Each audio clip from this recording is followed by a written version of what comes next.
सच्चाई की समझ, सच्चाई दे नाल प्यार किसी विरले नूं हुंदा है।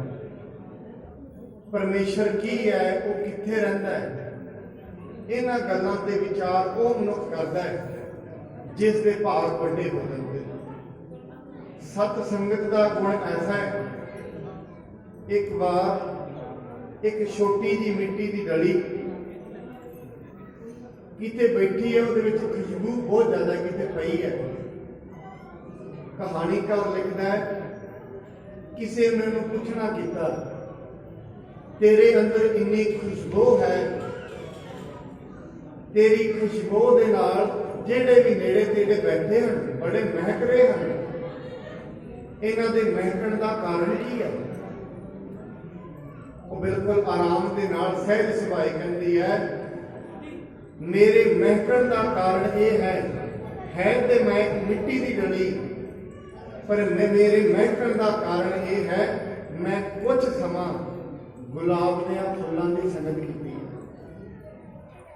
उन्होंने गुलाब के फुलों की संगत करन दे नाल अज मेरे अंदर ऐसा रस पैदा होया है, मेरे अंदरों भी महक आनी शुरू हो गई है।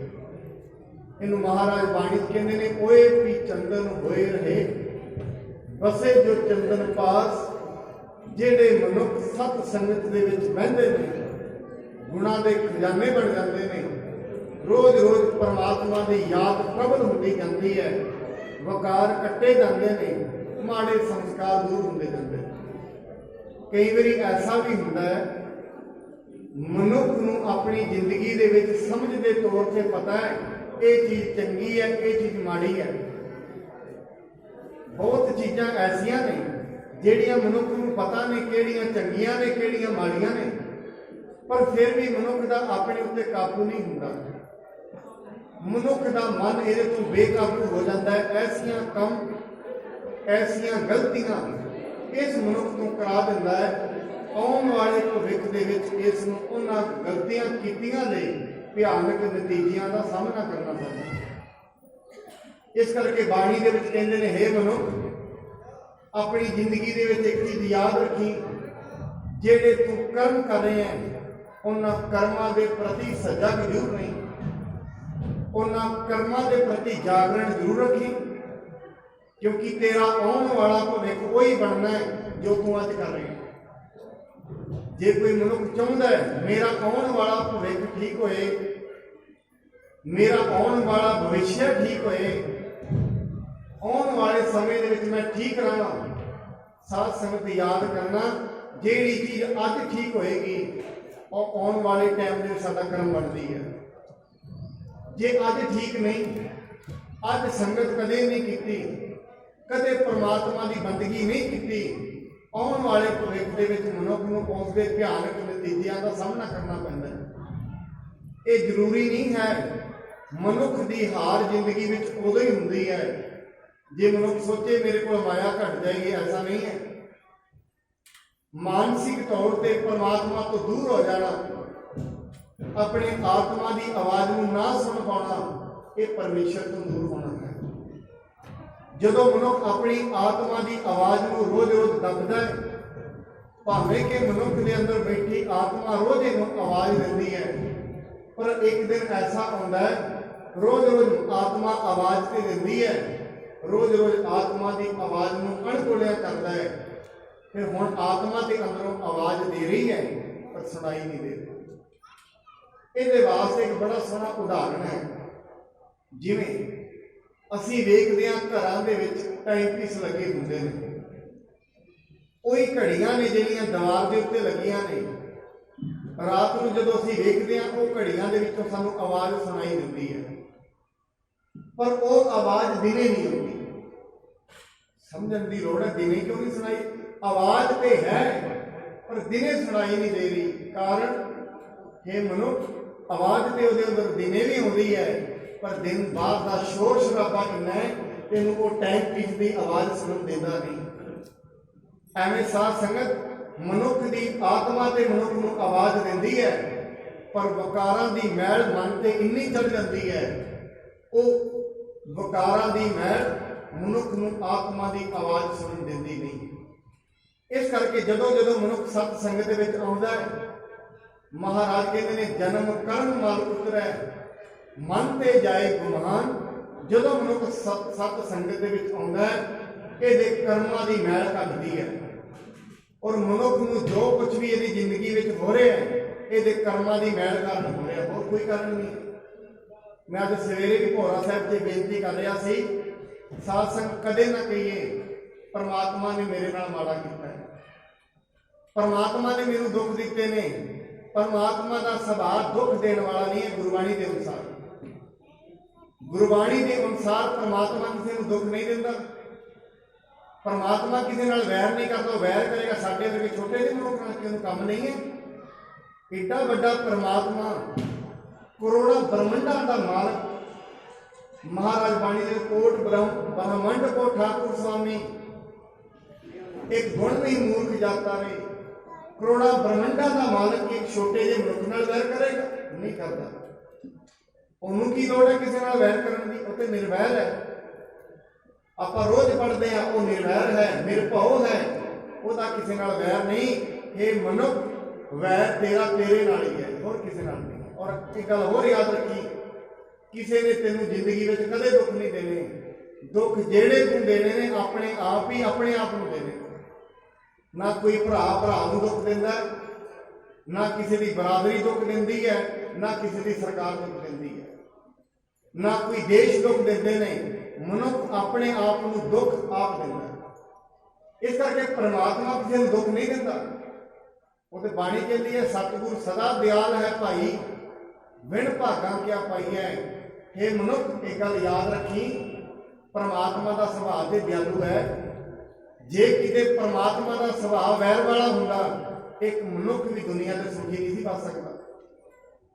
एक टाइम की रोटी नहीं मनुख खा सकता। इन्ने इन्ने कर्म मनुख माड़े दिन दे करता है। बाणी कहती है इन्नियां गलतियां मनुख दिन दे विच करता है।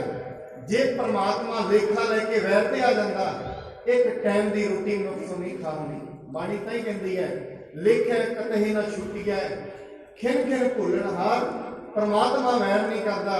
पर बाणी कहती है, गल याद रखी, परमात्मा ने तेरे चंगे ते माड़े कर्म वाचन के लिए एक धर्म जरूर बनाया।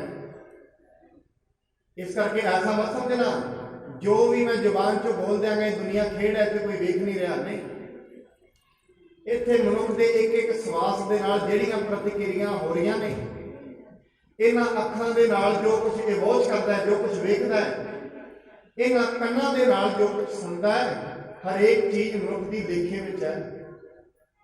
वो वखरी गल है, अनअवेयर है। और ये कसूर नहीं है, मनुख अनअवेयर है। बहुते पाप मनुख अचेत होने में करता है। ताई कहते ने जाग लै।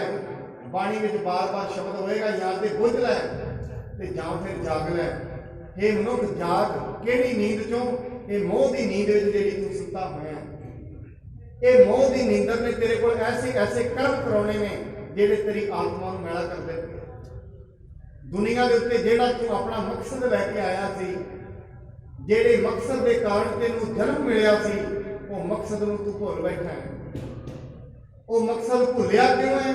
तेरे मोह ने लिव छुड़की लगी तृष्णा माया अमर होता है। ये मनुख जदों परमात्मा नाल तेरी लिव छुड़की है, लिव परमात्मा तो छुट्टी नहीं, माया का प्रकोप इत्थे पै गया। और माया का मतलब कला पैसा नहीं है।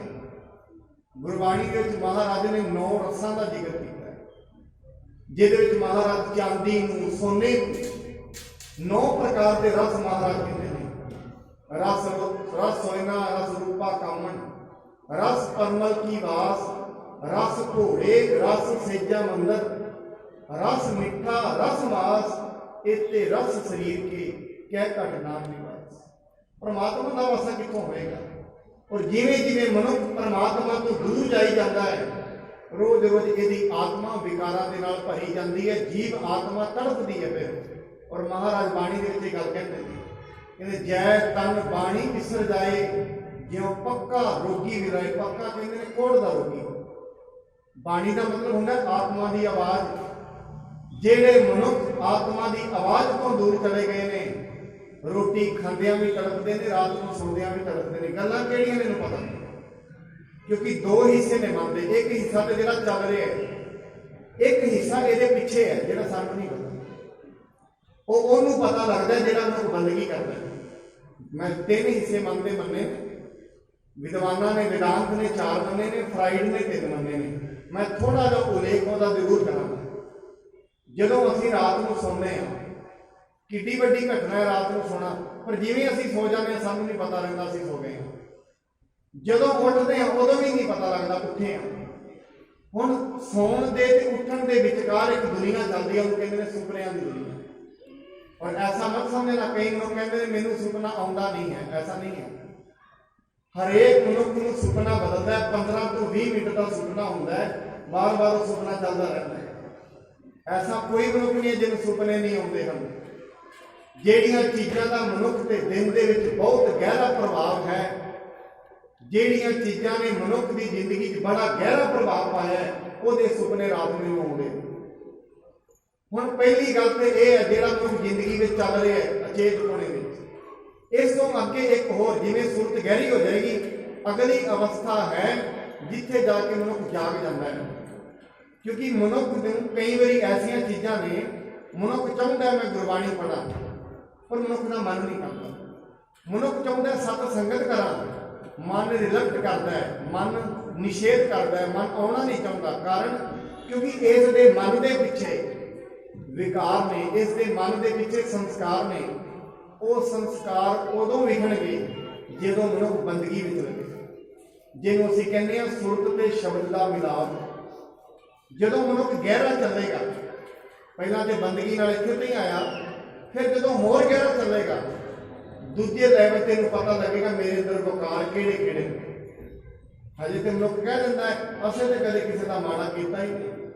इसका मतलब पता है की है, जिहड़ा मनुख ये कह रहा है मैं कदे किसी का माड़ा नहीं किया, हजे सुरत ते बदल गहरा नहीं किया, हजे अचेत है। जिहड़ा मनुख बाणी दे विच महाराज ने इस पंक्ति ने इवें कहा, आपस को जो भला कहावै किसे भलाई नित ना। जिहड़ा हजे अपने आप को भला कह रहा है, हजे उन्हें पता ही नहीं लगा जिंदगी के मेरे अंदर वकार किन्ने ने। और मैं हैरानी मन जाना, भगत कबीर साहब कहते हैं मैं दुनिया के विच वेखण चलिया, दुनिया में बुराइयां कितनियां ने। क्योंकि मनुख की मुढ़ कदीमी आदत है, मनुख जिथे भी जाता है नैगेटिव गल पहला फड़ता है, पॉजिटिव बाद में आती है। पहला नकारात्मक गलों में फड़ता है।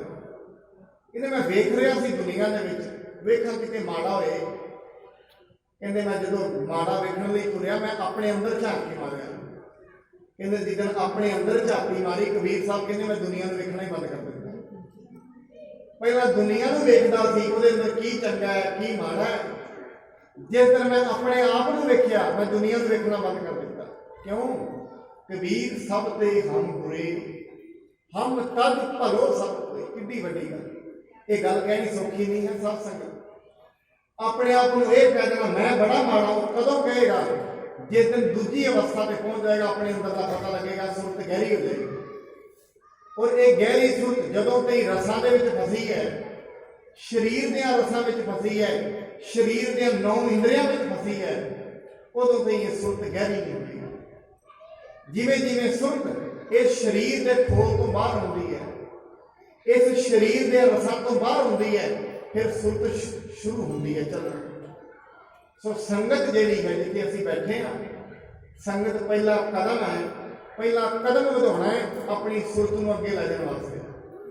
जिंदगी में पता करने वास्ते कित्थे जी रहे हैं, क्यों जी रहे हैं, जिंदगी जीण का मकसद की है, जिंदगी में दुख ने तो दुख क्यों ने, जिंदगी में सुख ने तो सुख क्यों ने, जिंदगी में आनंद आउंदा है, आनंद किवें आउंदा है, सुखां दी दुखां दी निवृत्ति किवें हुंदी है, सुख जिंदगी में आउंदे किवें ने। इन्हां गल्लां दा पता जदों मनुख संगत विच आउंदा है, संगत विच अचेतन मन दे विचों मैल निकलनी शुरू हुंदी है। हौली हौली अचेतन मन दे विच संस्कार चंगे बहने शुरू हुंदे ने। फिर मनुख दे अंदर चाह चढ़दा है संगत दे विच गुरबाणी दी गल्लां विचारन नूं, परमात्मा दी गल्लां विचारन। गल होर याद रखना साथ संगत, जिहड़ा मनुख इस अवस्था तो अगे निकल गया ना, थोड़ा जा जिन्होंने पता लग गया अपने अंदर की गहराई का, ਉਹਨੂੰ ਫਿਰ ਮੰਦਰ ਦੇ ਵਿੱਚੋਂ ਵੀ ਸੱਚੀ ਗੱਲ ਚੱਲੇਗੀ, ਉਹ ਵੀ ਸੁਣਾਈ ਦੇਵੇਗੀ। ਜੇ ਮਸਜਿਦ ਦੇ ਵਿੱਚੋਂ ਚੰਗੀ ਗੱਲ ਆ ਰਹੀ ਹੈ, ਉਹ ਵੀ ਸੁਣਾਈ ਦੇਗੀ। ਇਹਨੂੰ ਮਹਾਰਾਜ ਨੇ ਬਾਣੀ ਵਿੱਚ ਕਿਹਾ, ਗੁਣਾ ਕਹੋਵੈ ਵਾਸਵਾ ਕੱਢ ਵਾਸ ਲਈਜੈ, ਜੇ ਗੁਣ ਹੋਵਣ ਸਾਜਨਾ ਨਿਭ ਸਾਂਝ ਕਰੀਜੈ। ਸਾਂਝ ਕਰੀਜੈ ਗੁਣਾਂ ਕੇਰੀ, ਛੋੜ ਅਵਗੁਣ ਚੱਲੀਐ। ਪਰ ਮਨੁੱਖ ਦਾ ਹੰਕਾਰ ਇੱਥੋਂ ਤੋਂ ਹੀ ਵੱਧ ਗਿਆ। ਪਹਿਲਾਂ ਤੇ ਇਹ ਕਹਿੰਦਾ ਮੈਂ ਵਧੀਆ, ਸਭ ਤੋਂ ਸਰਵੋਤਮ ਮੈਂ ਹਾਂ। ਫਿਰ ਜਿਹੜਾ ਧਰਮ ਮੈਂ ਅਡੋਪਟ ਕੀਤਾ ਉਹ ਮੇਰੇ ਸਭ ਤੋਂ ਵੱਡਾ ਹੈ। ਬਾਕੀ ਜਿੰਨੇ ਧਰਮ ਦੇ ਪੈਰੋਕਾਰ ਹੋਏ ਨੇ, ਜਿੰਨੇ ਵੀ ਧਰਮ ਨੇ ਦੁਨੀਆ ਤੇ 300-400 ਦੇ ਕਰੀਬ ਧਰਮ ਨੇ, ਕਿਸੇ ਨੇ ਅੱਜ ਤਾਈਂ ਇਹ ਨਹੀਂ ਕਿਹਾ ਅਸੀਂ ਸਭ ਤੋਂ ਉੱਚੇ ਹਾਂ। ਨਹੀਂ, ਗੁਰੂ ਨਾਨਕ ਸਾਹਿਬ ਕਹਿੰਦੇ ਨੇ ਮਹਾਰਾਜ, ਨਾਨਕ ਨੀਚ ਕਹਿ ਵਿਚਾਰ, ਵਾਰਿਆ ਨਾ ਜਾਵਾਂ ਏਕ ਵਾਰ, ਜੋ ਤੁਧ ਭਾਵੈ ਸਾਈ ਭਲੀ। ਜੇ ਤੁਸੀਂ ਗੀਤਾ ਦੇ ਵਿੱਚ ਵੇਖੋਗੇ, ਉੱਥੇ ਵੀ ਇਹ ਗੱਲ ਕਹਿੰਦੇ ਨੇ, ਅਸੀਂ ਵੱਡੇ ਨਹੀਂ। ਮੁਹੰਮਦ ਸਾਹਿਬ ਇਹ ਗੱਲ ਕਹਿੰਦੇ ਨੇ, ਮੈਂ ਵੱਡਾ ਨਹੀਂ, ਰੱਬ ਵੱਡਾ ਹੈ। ਜਿੰਨੇ ਵੀ ਦੁਨੀਆ ਤੇ ਧਰਮ ਨੇ, ਉਹ ਇਹ ਨਹੀਂ ਸਿਖਾਉਂਦੇ, ਵੱਡਾ ਛੋਟਾ ਨਹੀਂ ਸਿਖਾਉਂਦੇ, ਉਹ ਮਨੁੱਖ ਨੂੰ ਮਨੁੱਖ ਬਣਨਾ ਸਿਖਾਉਂਦੇ। ਸੋ ਇਹ ਅਵਸਥਾ ਮਨੁੱਖ ਦੇ ਵਿੱਚ ਆਉਂਦੀ ਹੈ। ਆਓ ਗੁਰੂ ਰਾਮਦਾਸ ਮਹਾਰਾਜ ਜੀ ਦਾ ਪਾਵਨ ਜੀਵਨ ਦੀ ਕਥਾ ਚੱਲ ਰਹੀ ਹੈ। ਜਿਵੇਂ ਗੁਰੂ ਰਾਮਦਾਸ ਮਹਾਰਾਜ ਲਾਹੌਰ ਦੇ ਵਿੱਚ, ਗੁਰੂ ਰਾਮਦਾਸ ਮਹਾਰਾਜ ਜੀ ਨੇ ਗੁਰੂ ਅਰਜਨ ਸਾਹਿਬ ਜੀ ਨੂੰ ਲਾਹੌਰ ਦੇ ਵਿੱਚ ਭਾਈ ਸਹਾਰੀ ਮਲ ਜੀ, ਉਹਨਾਂ ਦੇ ਲੜਕੇ ਦਾ ਵਿਆਹ ਹੈ, ਉਹਦੇ ਵਿੱਚ ਭੇਜਿਆ ਹੋਇਆ। ਗੁਰੂ ਅਰਜਨ ਸਾਹਿਬ ਜੀ ਮਹਾਰਾਜ ਕਿਉਂਕਿ ਰੋਜ਼ ਦੇ ਸਤਸੰਗੀ ਸਨ, ਗੁਰੂ ਸਾਹਿਬ ਜੀ ਦੀ ਬਾਣੀ ਸੁਣਦੇ ਸਨ। ਹੁਣ ਉਹ ਬਾਣੀ ਅੰਦਰ ਨਹੀਂ ਜਾ ਰਹੀ, ਬਹਿਬਲਤਾ ਪੈਦਾ ਹੁੰਦੀ ਹੈ। ਕਿਉਂਕਿ ਸਾਧ ਸੰਗਤ, ਜਿਹੜੀ ਚੀਜ਼ ਮਨੁੱਖ ਨੂੰ ਸੋਹਣੀ ਲੱਗਦੀ ਹੋਏ, ਪਿਆਰੀ ਲੱਗਦੀ ਹੋਏ, ਜਦੋਂ ਉਹ ਨਾ ਮਿਲੇ, ਫਿਰ ਮਨੁੱਖ ਤੜਫਦਾ ਹੈ, ਉਸ ਦੇ ਅੰਦਰ ਤੜਫ ਪੈਦਾ ਹੁੰਦੀ ਹੈ। ਜਿਵੇਂ ਸਾਧ ਸੰਗਤ ਮੈਂ ਕਈ ਵਾਰੀ ਇਹ ਬੇਨਤੀ ਕੀਤੀ, ਜਿਹੜੀ ਚੀਜ਼ ਮਨੁੱਖ ਦੀ ਸਮਝ ਵਿੱਚ ਆ ਗਈ ਔਰ ਜਿਹੜੀ ਚੀਜ਼ ਮਨੁੱਖ ਲਈ ਕੀਮਤੀ ਹੈ, ਜੇ ਉਹ ਚੀਜ਼ ਮਨੁੱਖ ਤੋਂ ਵਿਛੜਦੀ ਹੋਏ ਨਾ, ਮਨੁੱਖ ਬੜਾ ਰੋਂਦਾ ਹੈ। ਉਹ ਕੀਮਤ ਕੁਛ ਵੀ ਹੋ ਸਕਦਾ, ਭਾਵੇਂ ਪਰਿਵਾਰ ਦਾ ਮੈਂਬਰ ਹੈ, ਭਾਵੇਂ ਉਹਦਾ ਬਿਜ਼ਨਸ ਹੈ, ਭਾਵੇਂ ਪੈਸਾ ਹੈ, ਭਾਵੇਂ ਸਿਹਤ ਹੈ। ਜਿਹੜੀ ਚੀਜ਼ ਇਹਦੇ ਵਾਸਤੇ ਕੀਮਤੀ ਹੈ, ਜਦੋਂ ਮਨੁੱਖ ਤੋਂ ਉਹ ਚੀਜ਼ ਵਿਛੜੇਗੀ, ਮਨੁੱਖ ਦੇ ਅਥਰੂ ਆ ਜਾਣਗੇ। ਇਹ ਜ਼ਰੂਰੀ ਨਹੀਂ ਮਨੁੱਖ ਉਦੋਂ ਹੀ ਰੋਂਦਾ ਜਦੋਂ ਕੋਈ ਜੀ ਚੜਾਈ ਕਰਦੇ, ਮਾਨੀ ਮਨ ਤੇ ਦਿਨ 'ਚ ਪਤਾ ਨਹੀਂ ਕਿੰਨੀ ਵਾਰੀ ਰੋਂਦਾ, ਜਦੋਂ ਚੀਜ਼ ਕੀਮਤੀ ਹੋਏ। ਇਸ ਕਰਕੇ ਕਹਿੰਦੇ ਨੇ ਡਿਪੈਂਡ ਕਰਦਾ ਹੈ ਮਨੁੱਖ ਸੰਗਤ ਵਿੱਚ ਕਿੰਨੀ ਦੇਰ ਪਏਗਾ, ਉਹ ਡਿਪੈਂਡ ਕਰੇਗਾ ਉਹਨੂੰ ਕੀਮਤ ਕਿੰਨੀ ਪਤਾ ਹੈ। ਕਿਉਂਕਿ ਜਦੋਂ ਤੇ ਕੀਮਤ ਨਹੀਂ ਪਤਾ, ਉਦੋਂ ਤੇ ਗੁਰੂ ਦੀ ਬਾਣੀ ਨਹੀਂ ਪੜ੍ਹ ਸਕੇਗਾ।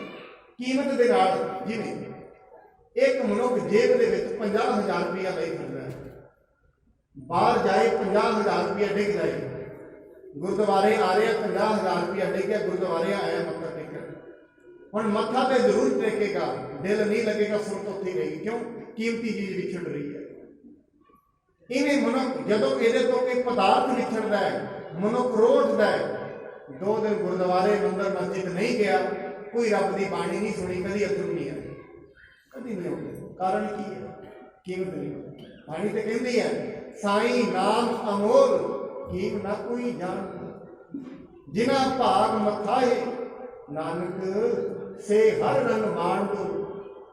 ਅਸਲ ਦੇ ਵਿੱਚ ਕੀਮਤ ਤੇ ਪਤਾ ਲੱਗਦਾ ਮਨੁੱਖ ਕਿੰਨਾ ਵੱਡਾ ਸਤਸੰਗੀ ਹੈ।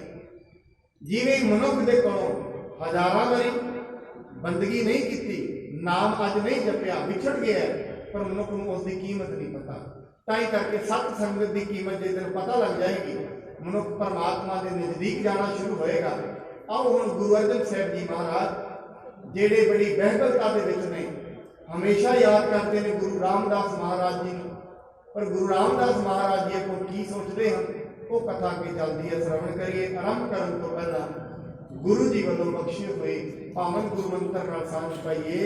ਸਤਿਨਾਮ ਸ਼੍ਰੀ ਵਾਹਿਗੁਰੂ ਸਾਹਿਬ ਜੀ। ਸਤਿਨਾਮ ਸ਼੍ਰੀ ਵਾਹਿਗੁਰੂ ਸਾਹਿਬ ਜੀ। ਰਾਮਦਾਸ ਸ੍ਰੀ ਸਤਿਗੁਰ ਪਿਤਾ, ਇਨਹੁ ਨਾ ਸਿਮਰਿਓ ਪਰਖ ਨਹਿਤਾ। ਸ਼੍ਰੀ ਗੁਰੂ ਰਾਮਦਾਸ ਜੀ ਮਹਾਰਾਜ ਜਿਹੜੇ ਗੁਰੂ ਅਰਜਨ ਸਾਹਿਬ ਜੀ ਨੂੰ ਯਾਦ ਨਹੀਂ ਕਰ ਰਹੇ, ਉਹਦੇ ਪਿੱਛੇ ਕਾਰਨ ਹੈ। ਇੱਥੇ ਯਾਨੀ ਸੰਤੋਖ ਸਿੰਘ ਜੀ ਚੂੜਾਮਣੀ ਦੱਸ ਰਹੇ ਨੇ ਕਾਰਨ ਕੀ ਹੈ। ਗੁਰੂ ਰਾਮਦਾਸ ਜੀ ਮਹਾਰਾਜ ਗੁਰੂ ਅਰਜਨ ਸਾਹਿਬ ਜੀ ਨੂੰ ਪਰਖਣਾ ਚਾਹੁੰਦੇ ਹਨ। ਪ੍ਰੀਤਿਆ ਰਹਿ ਕਾਸ ਦਿਨ ਮੈਂ, ਜਾਣੈ ਬੜੋ ਆਪ ਕੋ ਮਨ ਮੈਂ। ਮਹਾਰਾਜ ਜੀ ਦੇ ਵੱਡੇ ਭਰਾ ਨੇ ਬਾਬਾ ਪ੍ਰੀਤੀ ਚੰਦ ਜੀ। ਉਹ ਸਾਰਾ ਦਿਨ ਗੁਰੂ ਸਾਹਿਬ ਜੀ ਦੇ ਕੋਲ ਰਹਿੰਦੇ ਨੇ, ਪਰ ਆਪਣੇ ਆਪ ਨੂੰ ਬੜਾ ਵੱਡਾ ਸਮਝਦੇ ਨੇ, ਕਿਉਂਕਿ ਹੰਕਾਰ ਹੈ ਉਹਨਾਂ ਦੇ।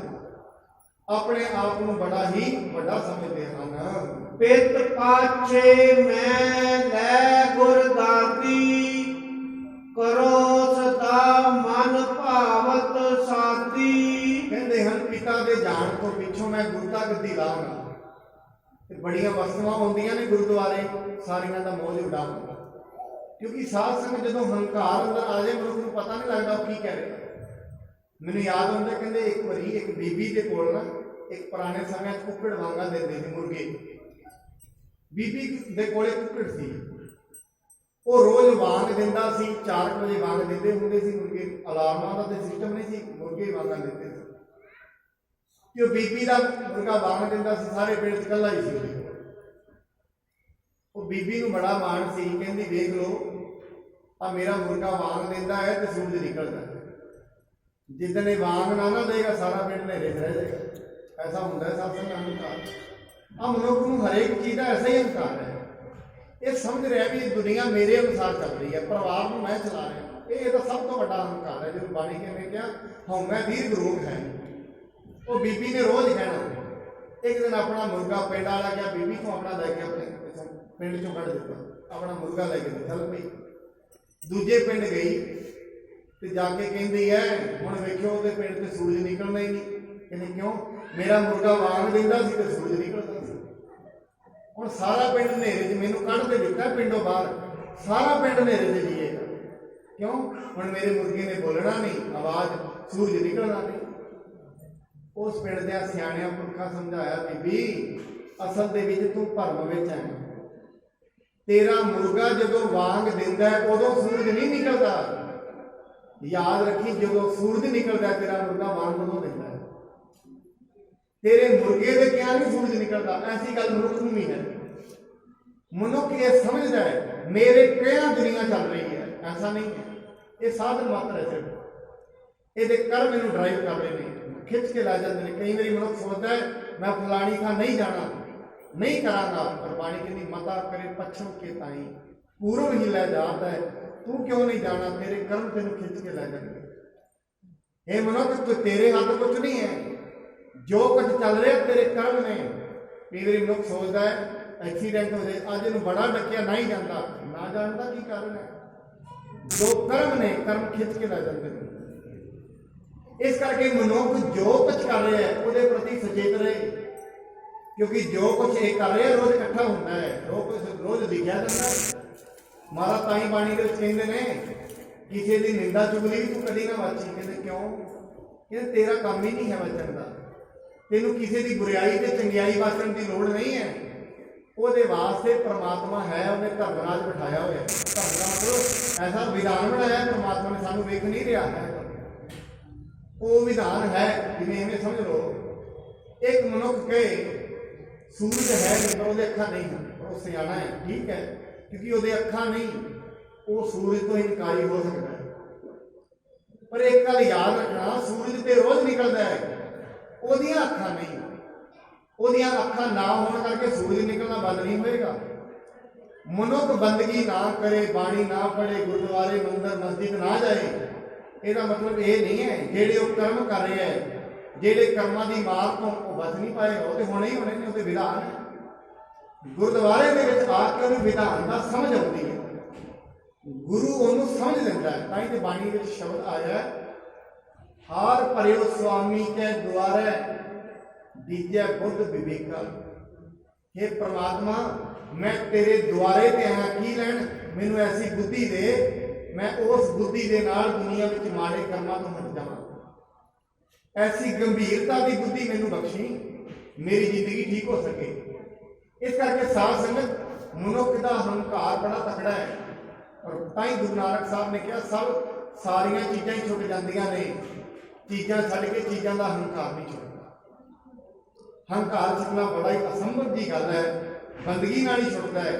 ਮਹਾਰਾਜ ਜੀ ਨੇ ਬਾਬਾ ਪ੍ਰੀਤੀ ਚੰਦ ਜੀ ਰੋਜ਼ ਆਪਣੇ ਮਨ ਦੇ ਵਿੱਚ ਸੋਚਦੇ ਨੇ, ਮੈਂ ਵੱਡਾ ਹਾਂ, ਗੁਰਤਾ ਗੱਦੀ ਮੈਨੂੰ ਮਿਲ ਜਾਏਗੀ ਤੇ ਮੈਂ ਆਨੰਦ ਮਾਣਿਆ ਕਰਾਂਗਾ। ਹਮਰੇ ਘਰ ਮਹਿ ਸਭ ਵਡਿਆਈ, ਲੋਕ ਹਜ਼ਾਰੋਂ ਪਰਤੇ ਪਾਈ। ਸਾਡੇ ਘਰ ਵਿੱਚ ਗੁਰੂ ਸਾਹਿਬ ਦੇ ਘਰ 'ਚ ਬੜੀ ਵਡਿਆਈ ਹੈ। ਇਹਨੇ ਕਿੰਨੀ ਭੇਟਾਵਾਂ ਹੁੰਦੀਆਂ ਨੇ ਗੁਰੂ ਘਰ 'ਚ ਸਾਰਾ ਦਿਨ। ਬਾਬਾ ਪ੍ਰੀਤੀ ਚੰਦ ਜੀ ਕਹਿੰਦੇ ਨੇ ਕਿ ਸਾਧ ਸੰਗਤ ਦੋ ਚੀਜ਼ਾਂ ਹੁੰਦੀਆਂ ਨੇ। ਆਪਾਂ ਕਦੀ ਵੇਖਦੇ ਆ ਪੁਰਾਣੇ ਸਮਿਆਂ 'ਚ ਨਾ ਅੱਜ ਵੀ ਪਸ਼ੂਆਂ ਦੇ ਚੀਚੜ ਲੱਗ ਜਾਂਦੇ। ਮਹਾਰਾਜ ਨੇ ਕਿਸ਼ਨ ਪ੍ਰੀਤ ਕਿਹਾ ਜਿਹੜਾ ਚੀਚੜ ਹੁੰਦਾ ਸੀ ਨਾ ਉਹ ਥਣ ਦੇ ਉੱਤੇ ਲੱਗਿਆ ਹੁੰਦਾ ਸੀ, ਮੱਝ ਦੇ ਥਣ ਉੱਤੇ, ਗਾਂ ਦੇ ਥਣ ਉੱਤੇ। ਹੁਣ ਗਾਂ ਦੇ ਥਣ ਵਿੱਚੋਂ ਦੁੱਧ ਨਿਕਲਦਾ ਹੈ ਪਰ ਚੀਚੜ ਗਾਂ ਦੇ ਲੋਕੀ ਦੇ ਵਿੱਚ ਦੁੱਧ ਕੱਢ ਕੇ ਪੀਂਦੇ ਨੇ, ਪਰ ਜਿਹੜਾ ਚੀਚੜ ਹੁੰਦਾ ਸੀ ਨਾ ਪੀਸਣ ਉਹ ਗਾਂ ਦੇ ਥਣ ਤੇ ਲੱਗਾ ਵੀ ਲਹੂ ਪੀਂਦਾ ਹੁੰਦਾ ਸੀ।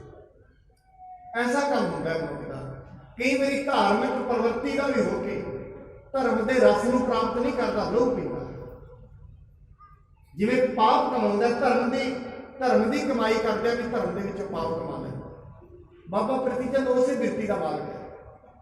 ਉਹ ਕਰ ਕੀ ਰਿਹਾ ਹੈ? ਗੁਰੂ ਘਰ ਦੇ ਵਿੱਚ ਗੁਰੂ ਸਾਹਿਬ ਵਡਿਆਈ ਦੇ ਰਹੇ ਨੇ, ਬੰਦਗੀ ਕਰਾ ਰਹੇ ਨੇ, ਦੁਨੀਆ ਉੱਥੋਂ ਲਾਭ ਪ੍ਰਾਪਤ ਕਰ ਰਹੀ ਹੈ, ਪਰ ਉਹ ਚੀਚੜ ਜੈਨ ਉੱਥੇ ਲੱਗੇ ਹੈ। ਉਹ ਉੱਥੋਂ ਇਹ ਨਹੀਂ ਵੀ ਬੰਦਗੀ ਪ੍ਰਾਪਤ ਕਰ ਲਵਾਂ, ਦੁੱਧ ਪੀ ਲਵਾਂ, ਲੋਭ ਪੀ ਰਹੇ ਕੀ ਲੋਭ ਕਰ ਕਰਕੇ ਮਾਇਆ ਜਮੀ ਕਰ ਰਹੇ ਨੇ, ਗੁਰੂ ਘਰ ਦੀ ਮਾਇਆ। ਸੋ ਐਸਾ ਮਨੁੱਖ ਦੇ ਵਿੱਚ ਹੁੰਦਾ ਹੈ। ਮਨੁੱਖ ਕਈ ਵਾਰੀ ਗੁਰੂ ਦੇ ਕੋਲ ਵੀ ਆਉਂਦਾ ਹੈ, ਗੁਰੂ ਤੋਂ ਚੰਗੀ ਚੀਜ਼ ਨਹੀਂ ਲੈਂਦਾ। ਜਿਹੜੀ ਚੀਜ਼ ਗੁਰੂ ਤੋਂ ਮੰਗਣੀ ਹੈ, ਗੁਰੂ ਤੋਂ ਵਡਿਆਈ ਮੰਗਣੀ ਹੈ, ਨਾਮ ਮੰਗਣਾ ਹੈ, ਇਸ ਚੀਜ਼ ਦੀ ਹਦਾਇਤ ਗੁਰੂ ਸਾਹਿਬ ਜੀ ਬਾਣੀ ਵਿੱਚ ਵੀ ਕਰਦੇ ਹਨ। ਦਰਬ ਛੁਪਾਵਤ ਨਿਤ ਪ੍ਰਤ ਨਿਆਰੇ, ਸਰਬ ਰੀਤ ਤੇ ਉਰ ਹੰਕਾਰੇ। ਹੋਰ ਕੀ ਕਰਦੇ ਨੇ? ਜਿੰਨਾ ਪੈਸਾ ਹਰਮੰਦਰ ਸਾਹਿਬ ਆਉਂਦਾ ਹੈ, ਕਿਉਂਕਿ ਹਰਮੰਦਰ ਸਾਹਿਬ ਦੀ ਸਥਾਪਨਾ ਸਰੋਵਰ ਦੀ ਗੁਰੂ ਰਾਮਦਾਸ ਜੀ ਕਰਾਉਂਦੇ ਨੇ। ਜਿੰਨੀਆਂ ਦੁਕਾਨਾਂ ਨੇ ਗੁਰੂ ਘਰ ਦੇ ਅੰਦਰ ਨੇ, ਬਾਬਾ ਪ੍ਰੀਤੀ ਚੰਦ ਜੀ ਮਾਲ ਸਵਾਬ ਜਿੰਨਾ ਵੀ ਆਉਂਦਾ ਉਹਦੀ ਲੈਣ ਦੇ ਵਰੀ ਕਰਦੇ ਨੇ। ਪਰ ਉਹ ਕੀ ਕਰ ਰਹੇ ਨੇ ਕਿ ਜਿੰਨਾ ਵੀ ਧਨ ਆਉਂਦਾ ਹੈ ਉਹ ਧਨ ਨੂੰ ਥੋੜਾ ਜਿਹਾ ਵੱਖਰਾ ਕੱਢ ਕੇ ਰੱਖ ਲੈਂਦੇ ਨੇ ਆਪਣੇ ਲਈ, ਛੁਪਾ ਲੈਂਦੇ ਨੇ, ਮਤਲਬ ਚੋਰੀ ਕਰਦੇ ਨੇ। ਤੇ ਫਿਰ ਕੀ ਕਰਦੇ ਨੇ? ਜਿੰਨਾ ਜਦੋਂ ਮਾੜਾ ਧਨ ਆਏਗਾ, ਮਾੜਾ ਧਨ ਕਰਦਾ ਕੀ ਹੈ? ਮਨੁੱਖ ਦੀ ਬੁੱਧੀ ਭ੍ਰਿਸ਼ਟ ਕਰਦਾ। ਜਿਵੇਂ ਮਨੁੱਖ ਦੀ ਬੁੱਧੀ ਭ੍ਰਿਸ਼ਟ, ਸਿਆਣੇ ਮਨੁੱਖ ਲੱਛਣ ਕਿੱਥੋਂ ਮੰਨਦੇ ਨੇ ਵੀ ਇਹ ਮਨੁੱਖ ਹੁਣ ਜ਼ਿੰਦਗੀ ਵਿੱਚ ਨੀਵੇਂ ਸਤਰ ਵਿੱਚ ਆਉਣ ਵਾਲਾ ਹੈ? ਕਾਰਨ ਕੀ ਹੈ? ਉਹਦੇ ਕਰਮਾਂ ਤੋਂ ਹਿਸਾਬ ਲਗਾਉਂਦੇ ਨੇ ਵੀ ਇਹ ਹੁਣ ਵਿਸ਼ੇ ਬੁੱਧੀ ਹੋ ਗਈ ਹੈ। ਵਿਸ਼ਯਮ ਬੁੱਧੀ ਵਿਨਾਸ਼ ਕਾਲੇ। ਹੁਣ ਇਹਦੀ ਵਿਨਾਸ਼ਤਾ ਵੱਲ ਚੱਲ ਪਿਆ। ਕਿਉਂ? ਉਹਦੀ ਪਛਾਣ ਹੋਏਗੀ, ਉਹਨੂੰ ਗੁਰਬਾਣੀ ਸੱਚਾਈ ਸੰਗਤ ਚੰਗੀ ਨਹੀਂ ਲੱਗੇ। ਜੇ ਤੇ ਕਿਤੇ ਚੱਲਦੀ ਵੀ ਹੋਏਗੀ ਨਾ, ਮੈਂ ਕਈ ਵਾਰੀ ਵੇਖਿਆ ਕਿਤੇ ਦੇ ਗੁਰਬਾਣੀ ਦੇ ਸਪੀਕਰ ਚੱਲਦੇ, ਚਲੋ ਇੱਕ ਵੱਖਰਾ ਮੈਟਰ ਹੈ, ਪਰ ਮੈਂ ਵਿੱਚ ਕਹਿ ਦਿਆਂ ਫਿਰ ਕਿਤੇ ਮੰਦਰ ਦਾ, ਮਸਜਿਦ ਦਾ, ਗੁਰਦੁਆਰੇ ਦਾ ਸਪੀਕਰ ਚੱਲਦਾ ਹੈ, ਉਹਦਾ ਸੁਭਾਅ ਇਹ ਬਣ ਜਾਏਗਾ ਕਿ ਮੈਂ ਇਹਨੂੰ ਬੰਦ ਕਰਾਵਾਂ ਕਿਸੇ ਤਰੀਕੇ ਨਾਲ। ਇਹ ਨਹੀਂ ਕਰਨਾ ਚਾਹੀਦਾ। ਬਸ ਇਹ ਸਮਝ ਲਓ ਇਹ ਮਨੁੱਖ ਦੀ ਵਿਨਾਸ਼ ਕਾਲਤਾ ਦਾ ਨਿਸ਼ਾਨ ਹੈ, ਲੱਛਣ ਚੱਲ ਪਿਆ। ਜਦੋਂ ਮਨੁੱਖ ਨੂੰ ਧਾਰਮਿਕ ਕਾਰਿਆਂ ਤੋਂ ਰਿਲੈਕਟੈਂਟ ਹੋਣਾ ਸ਼ੁਰੂ ਹੋ ਜਾਏ, ਨਿਸ਼ੇਧ ਕਰਨਾ ਸ਼ੁਰੂ ਕਰ ਦੇ, ਜਦੋਂ ਧਾਰਮਿਕ ਕਾਰਿਆਂ ਵਿੱਚ ਉਹਨੂੰ ਆਨੰਦ ਨਾ ਆਏ, ਸੰਗਤ ਵਿੱਚ ਆਨੰਦ ਨਾ ਆਏ, ਬਾਣੀ ਵਿੱਚ ਆਨੰਦ ਨਾ ਆਏ, ਇਹਦਾ ਮਤਲਬ ਇਹ ਹੈ ਉਹਦੀ ਬੁੱਧੀ ਰਸਾਤਲ ਵੱਲ ਨੂੰ ਜਾਂਦੀ ਹੈ, ਨਰਕ ਵੱਲ ਨੂੰ ਜਾਂਦੀ ਹੈ। ਔਰ ਯਾਦ ਰੱਖਣਾ ਸਾਧ ਸੰਗਤ, ਰੋਜ਼-ਰੋਜ਼ ਮਨੁੱਖ ਜਾਂ ਤੇ ਪਰਮਾਤਮਾ ਦੇ ਨੇੜੇ ਆ ਰਿਹਾ ਹੈ, ਆਤਮਾ ਦੇ ਨੇੜੇ ਆ ਰਿਹਾ ਹੈ, ਜਾਂ ਫਿਰ ਪਰਮਾਤਮਾ ਤੋਂ ਦੂਰ ਜਾ ਰਿਹਾ। ਦੋ ਕੰਮ ਹੁੰਦੇ, ਜਾਂ ਤੇ ਉਹ ਰੋਜ਼-ਰੋਜ਼ ਨੇੜੇ ਆ ਰਿਹਾ ਜਾਂ ਫਿਰ ਰੋਜ਼-ਰੋਜ਼ ਦੂਰ ਆ ਰਿਹਾ। ਪਤਾ ਕਿੱਦਾਂ ਲੱਗੇਗਾ ਨੇੜੇ ਆ ਗਿਆ? ਜਿਸ ਦਿਨ ਅੰਦਰ ਗਿਆਨ ਹੋ ਗਿਆ, ਪਤਾ ਲੱਗ ਗਿਆ ਨੇੜੇ ਆ ਗਿਆ। ਪਤਾ ਕਿੱਦਾਂ ਲੱਗੇਗਾ ਦੂਰ ਹੋ ਗਿਆ? ਜਿਸ ਦਿਨ ਬੁੱਧੀ ਇੱਡੀ ਮਾੜੀ ਹੋ ਗਈ ਹੈ, ਹਰੇਕ ਮਨੁੱਖ ਦੇ ਨਾਲ ਮਨੁੱਖ ਵਿਸ਼ੇ ਵਕਾਰਾਂ ਦੀ ਨਜ਼ਰ ਨਾਲ ਰਹਿੰਦਾ, ਹਰੇਕ ਦਾ ਲੋਭ ਕਰਦਾ ਹੈ, ਪੈਸਾ ਲੁੱਟ ਸੁੱਟ ਕਰਨਾ ਚਾਹੁੰਦਾ ਹੈ, ਅਰਥ ਅਨਰਥ ਨੂੰ ਨਹੀਂ ਦਿੰਦਾ। ਇਹਦਾ ਮਤਲਬ ਇਹ ਹੈ ਕਿ ਇਹਦੀ ਬੁੱਧੀ ਹੁਣ ਮੈਲੀ ਹੋ ਗਈ ਹੈ। ਵੈਸੇ ਤੇ ਮਨੁੱਖ ਦੀ ਬੁੱਧੀ ਵੈਸੇ ਹੀ ਮੈਲੀ ਹੈ, ਜਨਮ ਤੇ ਤਾਂ ਹੀ ਮਿਲਿਆ ਵੀ ਇਹਨੂੰ ਸਹੀ ਕਰ ਸਕੇ। ਜਨਮ ਕੀ ਇਸ ਮਨ ਕੋ ਮਨ ਲਾਗੀ ਕਾਲਾ ਹੋਆ ਸਭ, ਇੱਕ ਦਾ ਨਹੀਂ ਹਰੇਕ ਦਾ ਹੀ। ਇਹਦੇ ਵਿੱਚ ਇਹ ਮਤ ਸਮਝਣਾ ਕਿਸੇ ਇੱਕ ਦੀ ਗੱਲ ਹੈ। ਮਹਾਰਾਜ ਕਹਿੰਦੇ ਹਰੇਕ ਦਾ ਮਨ ਹੀ ਕਾਲਾ ਹੋਇਆ ਹੈ, ਤਾਂ ਹੀ ਤੇ ਜਨਮ ਮਿਲਿਆ। ਵੀ ਜਨਮ ਲੈਣ ਦਾ ਕੀ ਕਾਰਨ ਹੈ? ਉੱਥੇ ਆ ਧਰਤੀ ਦੇ ਉੱਤੇ ਆਏ ਆ, ਬੱਚੇ ਪਾਲਣੇ ਪੈਂਦੇ ਨੇ, ਪਾਲ ਤਾਂ ਭਾਵੇਂ ਹੋਈ ਹੈ, ਪਰ ਅਗਿਆਨਤਾ ਤੇ ਹੈ ਨਾ। ਜਨਮ ਮਿਲਣ ਦਾ ਕਾਰਨ ਹੀ ਇਹ ਹੈ, ਮਨ ਮੈਲਾ ਹੈ ਤੇ ਜਨਮ ਮਿਲਿਆ ਤਾਂ ਹੈ ਮਨ ਨੂੰ ਸੁੰਦਰ ਬਣਾਉਣਾ ਹੈ। ਬਸ ਇਹ ਮਨ ਸੁੰਦਰ ਆਪਣਾ ਹਰ ਨਾਮ ਮਜੀਠਾ ਰੰਗ ਰੀ, ਇਹ ਤਾਂ ਮਿਲਿਆ ਜਨਮ। ਭਈ ਪ੍ਰਾਪਤ ਮਾਨੁਖ ਦਿਹੁਰੀਆ, ਗੋਬਿੰਦ ਮਿਲਨ ਕੀ ਇਹ ਤੇਰੀ ਬਰੀਆ। ਗੋਬਿੰਦ ਆਪਣੀ ਆਤਮਾ ਨੂੰ ਦ੍ਰਿਸ਼ਟ ਕਰਕੇ ਵੇਖਣਾ, ਆਪਣੀ ਆਤਮਾ ਨੂੰ ਸੁਰਤ ਇੰਨੀ ਗਹਿਰੀ ਚਲੀ ਜਾਏ। ਹਜੇ ਤੇ ਸੁਰਤ ਜਿਹੜੀ ਹੈ ਬਾਹਰੀ ਤੌਰ ਤੇ ਫਸੀ ਪਈ ਹੈ, ਹਜੇ ਮਨੁੱਖ ਨੂੰ ਸਮਝ ਗਹਿਰੀ ਨਹੀਂ ਹੈ। ਇਸ ਕਰਕੇ ਮਹਾਰਾਜ ਸਾਹਿਬ ਜੀ ਕਹਿੰਦੇ ਨੇ, ਬਾਬਾ ਪ੍ਰੀਤੀ ਚੰਦ ਰੋਜ਼-ਰੋਜ਼ ਪੈਸਾ ਛੁਪਾਉਂਦਾ ਹੈ, ਰੋਜ਼-ਰੋਜ਼ ਪੈਸਾ ਛੁਪਾ ਕੇ ਆਪਣਾ ਅੰਦਰ ਹੰਕਾਰ ਨੂੰ ਪੈਦਾ ਕਰਦਾ ਹੈ। को मानह पित की बात, नाहे ता उत्तर दे तरी सात। ਦੂਜੀ ਗੱਲ ਕੀ ਹੋਈ, ਮਹਾਰਾਜ ਭਾਈ ਸੰਤੋਖ ਸਿੰਘ ਜੀ ਕਹਿੰਦੇ ਨੇ, ਕੋਈ ਤੇ ਗੱਲ ਗੁਰੂ ਰਾਮਦਾਸ ਜੀ ਦੀ ਮੰਨ ਲੈਂਦੇ ਨੇ, ਨਹੀਂ ਜਵਾਬ ਹੀ ਦਿੰਦੇ ਨੇ, ਇਗਨੋਰ ਕਰਨਾ ਸ਼ੁਰੂ ਕਰ। ਇਹਨੂੰ ਸਾਫ਼ ਸਮਝ, ਇਗਨੋਰ ਤੋਂ ਇਗਨੋਰੈਂਸ ਪੈਦਾ ਹੁੰਦੀ ਹੈ। ਜਦੋਂ ਮਨੁੱਖ ਗੁਰੂ ਦੀਆਂ ਗੱਲਾਂ ਨੂੰ ਇਗਨੋਰ ਪੈਦਾ ਕਰੇਗਾ ਨਾ, ਉੱਥੋਂ ਫਿਰ ਇੰਗਲਿਸ਼ ਦਾ ਸ਼ਬਦ ਹੈ ਇਗਨੋਰੈਂਸ, ਉੱਥੋਂ ਹੀ ਪੈਦਾ ਹੁੰਦੀ ਹੈ। ਜਦੋਂ ਮਨੁੱਖ ਚੰਗੀਆਂ ਚੀਜ਼ਾਂ ਨੂੰ ਇਗਨੋਰ ਕਰੇਗਾ, ਅਣਗੋਲਿਆਂ ਜਿਹਨੂੰ ਪੰਜਾਬੀ 'ਚ ਕਹਿੰਦੇ ਆ, ਤੇ ਇਗਨੋਰੈਂਸ ਅਗਿਆਨਤਾ ਉੱਥੋਂ ਹੀ ਪੈਦਾ ਹੁੰਦੀ ਹੈ। ਜਦੋਂ ਮਨੁੱਖ ਸਿਰਫ ਬੰਦਗੀ ਤੇ ਕਰ ਰਿਹਾ ਹੈ, ਗੁਰਦੁਆਰੇ ਆਇਆ, ਕਿੱਡੇ ਵੱਡੇ ਵੱਡੇ ਸਪੀਕਰ ਚੱਲਦੇ ਨੇ, ਇੱਕ ਪਿੰਡ 4 ਗੁਰਦੁਆਰੇ ਨੇ, 4 ਵਾਰੀ ਰਹਿਰਾ ਸਾਹਿਬ ਹੁੰਦੀ ਹੈ ਇੱਕ ਪਿੰਡ 'ਚ। ਇੱਕ ਸ਼ਹਿਰ ਦੇ ਵਿੱਚ 20 ਗੁਰਦੁਆਰਾ ਸਾਹਿਬ ਨੇ, ਉੱਥੋਂ ਰੋਜ਼ ਆਵਾਜ਼ ਆਉਂਦੀ ਹੈ, ਭਈ ਪ੍ਰਾਪਤ ਮਾਨੁਖ ਦਿਹੁਰੀਆ, ਗੋਬਿੰਦ ਮਿਲਨ ਕੀ ਇਹ ਤੇਰੀ ਬਰੀਆ। ਪਰ ਮਨੁੱਖ ਇਗਨੋਰ ਕਰਦਾ ਹੈ, ਅਣਗੋਲਿਆ ਕਰਦਾ ਹੈ।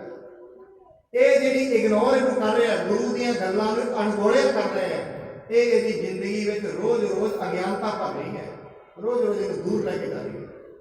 ਹੁਣ ਰੋਜ਼-ਰੋਜ਼ ਚੱਲ ਤੇ ਰਹੀ ਹੈ ਬਾਣੀ, ਸਮਝ ਨਹੀਂ ਆ ਕਾਰਨ ਕੀ ਹੈ। ਹੁਣ ਮਨੁੱਖ ਦੀ ਸਮਝ ਏਡੀ ਗਹਿਰੀ ਨਹੀਂ ਰਹੀ, ਜਿਵੇਂ ਦੀ ਸਮਝ ਹੁੰਦੀ ਹੈ ਉਹੋ ਜਿਹੀਆਂ ਚੀਜ਼ਾਂ ਚੰਗੀਆਂ ਲੱਗਦੀਆਂ। ਇਸ ਕਰਕੇ ਕਹਿੰਦੇ ਨੇ, ਕਹਿੰਦੇ ਫਰਾਂਸੀਸੀ ਹੋਇਆ, ਉਹ ਕਹਿੰਦਾ ਮੈਂ ਇੱਕ ਮਨੁੱਖ ਨੂੰ 1 ਮਿੰਟ 'ਚ ਪਛਾਣ ਜਾਵਾਂ। ਕਿਵੇਂ? ਕਹਿੰਦੇ ਮੈਨੂੰ ਸਿਰਫ ਇਹ ਦੱਸ ਦਿਓ ਉਹ ਮਨੁੱਖ ਕਿਹਦੇ ਨਾਲ ਰਹਿੰਦਾ ਤੇ ਕਿਹੜੀਆਂ ਚੀਜ਼ਾਂ ਪੈਂਦਾ, ਮੈਨੂੰ ਇਹ ਦੱਸ ਦਿਓ, ਮੈਂ ਉਹ ਮਨੁੱਖ ਦੀ ਮਾਨਸਿਕਤਾ ਉਦੋਂ ਹੀ ਪਛਾਣ ਜਾਵਾਂਗਾ ਇਹ ਮਨੁੱਖ ਐਸਾ ਹੈ। ਕਿਸੇ ਨੂੰ ਜ਼ਿਆਦਾ ਬਾਹਰੀ ਤੌਰ ਤੋਂ ਵੇਖਣ ਦੀ ਲੋੜ ਨਹੀਂ, ਉਹ ਕੀ ਵੇਖ ਰਿਹਾ ਹੈ, ਕਿੱਥੇ ਜਾ ਕੇ ਬੈਠਦਾ ਹੈ, ਕਿਹੜੀਆਂ ਚੀਜ਼ਾਂ 'ਚ ਉਹਨੂੰ ਆਨੰਦ ਆਉਂਦਾ ਹੈ, ਬਸ ਇਹ ਵੇਖਣ ਦੀ ਲੋੜ ਹੈ। ਮਨੁੱਖ ਦੀ ਬਿਰਤੀ ਉੱਥੇ ਹੀ ਪਤਾ ਲੱਗਦੀ ਕਿ ਇੱਥੇ ਖਲੋਤਾ ਹੈ। ਸਾਧ ਸੰਗਤ ਨੇ ਗੱਲ ਹੋਰ ਯਾਦ ਰੱਖਣਾ, ਕਿਉਂ ਨਹੀਂ ਬਾਣੀ ਖਲੋਂਦੀ? ਕਿਉਂਕਿ ਟਿੱਬਿਆਂ ਦੇ ਉੱਤੇ ਕਦੇ ਮੀਂਹ ਨਹੀਂ ਖਲੋਂਦੇ, ਭਾਵੇਂ ਮੀਂਹ ਮੂਸਲਾਧਾਰ ਵਰਸੇ। ਕਦੀ ਪਹਾੜਾਂ ਤੇ ਪਾਣੀ ਖਲੋਤਾ, ਪਹਾੜਾਂ ਤੇ ਪਾਣੀ ਨਹੀਂ ਖਲੋਂਦਾ, ਪਾਣੀ ਖਲੋਂਦਾ